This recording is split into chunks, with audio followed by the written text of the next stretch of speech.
Let's learn some Torah. We've been sharing a lot about Parshat Korach this week. Parshat Korach is full of a lot of stories, including a very intense rebellion led by Korach, Datan, Aviram, and 250 elders of the community of the Israelites. We also looked at the heroism, pursuing peace and standing in the breach, modeled by Aaron, who probably remembered and learned all of that, having gone through the episode of the golden calf and only been able to lead so effectively. What I want to look at today, very briefly as we get ready for Shabbat, is actually some lessons that we might learn from Korach, and not in the sense of we shouldn't do what he did. Of course, the destructive direction of his rebellion is not something worth emulating. But there is something to be said about effective leadership, learning it wherever it is modeled. There's a book by Howard Gardner, who is really a sensational leadership theorist that talks about effective leaders. And in so doing, he said, I'm not talking about good people. I'm not looking at the moral quality of what they did, but the effectiveness of what they did. We should be able to learn from everyone who has organized people well. The definition of leadership, he says, is the ability to influence. Now, obviously, there are moral implications about how someone exercises leadership.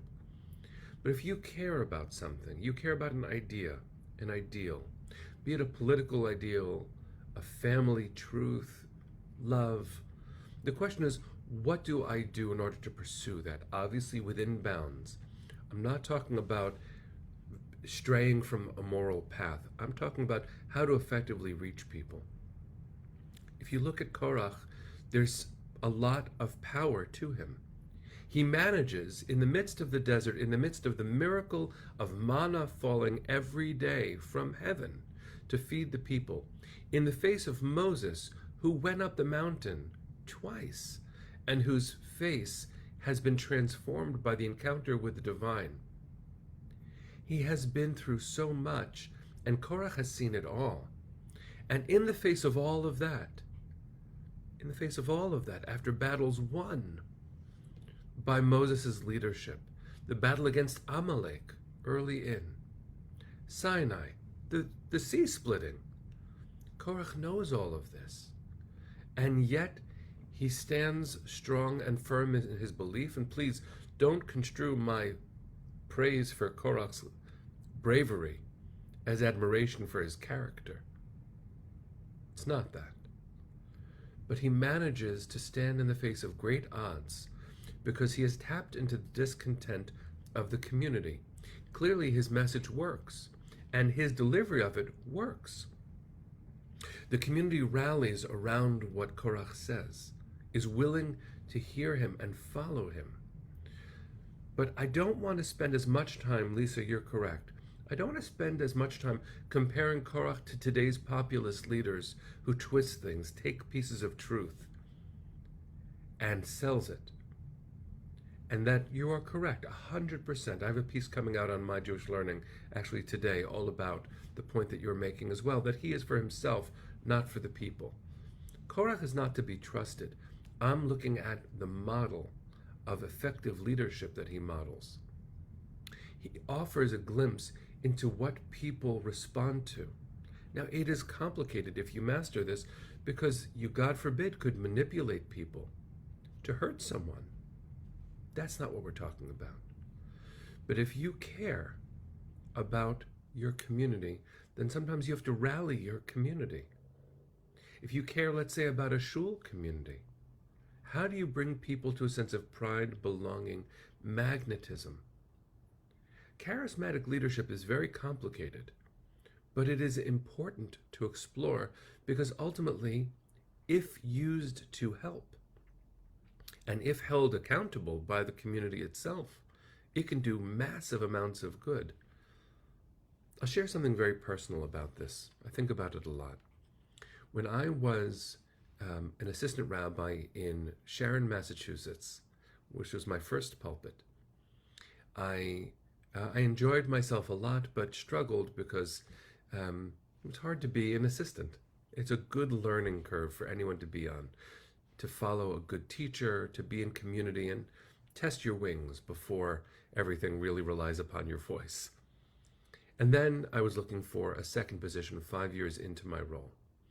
And that second position, it turns out, was going to be in this beautiful community. I had a few options, but the one I really wanted was in Berkeley, California, a beautiful community that defined itself with radical egalitarianism. And I knew that some of the way that I rabbi, not all of it, was the use of charismatic leadership. It's a strange thing to talk about, but I'm not unaware of it, and people should be aware of the kind of leadership that they exert sometimes. It can be consensus-driven, it can be data-driven, it can be referential. There are a lot of modes of leadership, and sometimes we tap into our personalities when we do what we do. So I called a mentor of mine, and I said to her, I'm worried because the way the Berkeley community describes itself is radical egalitarianism.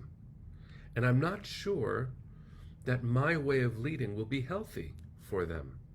Will it hurt their culture for me to show up? Because sometimes I do stand in front. And radical egalitarianism and that kind of leadership, it's not a simple mix. And she said two things that really helped me. Number one was, they interviewed you. They know what they're getting. They offered you the job. So it's not your fault for being who you are. That was very helpful to hear. But the second part of it, she said, was very simple and touched me to my core.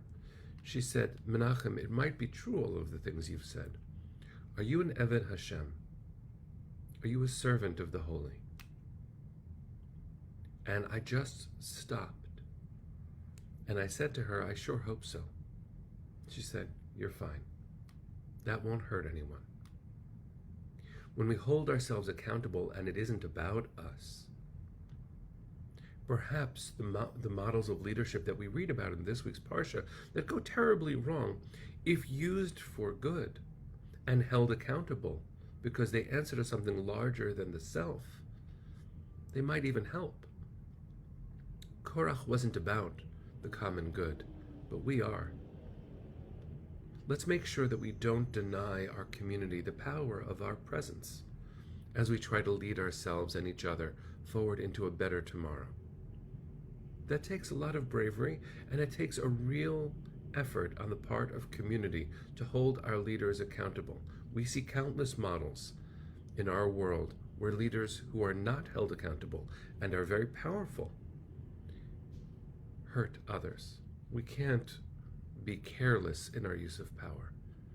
But if used well, we could help so many people if we showed up with our whole self. This is complicated stuff. Leadership is not simple. And because leadership is about influence, we have to be mindful to basically take the leader's Hippocratic oath, do no harm. Do no harm. But also we have to remember that we are created in the image of God.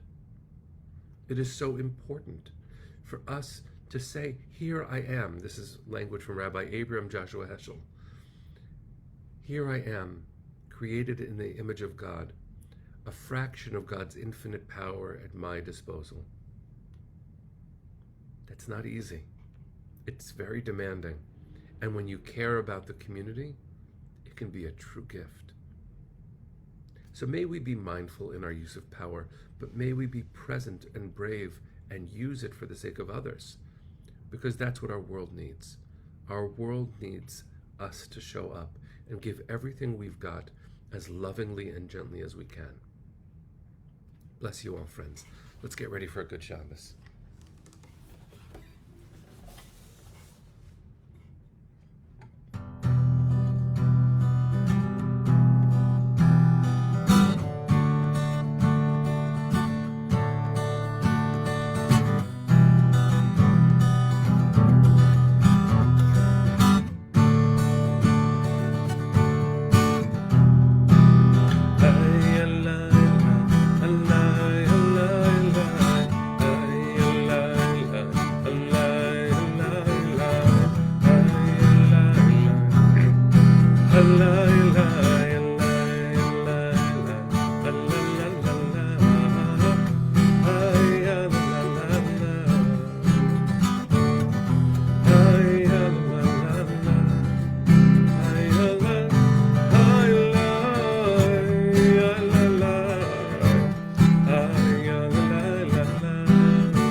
see you on Monday.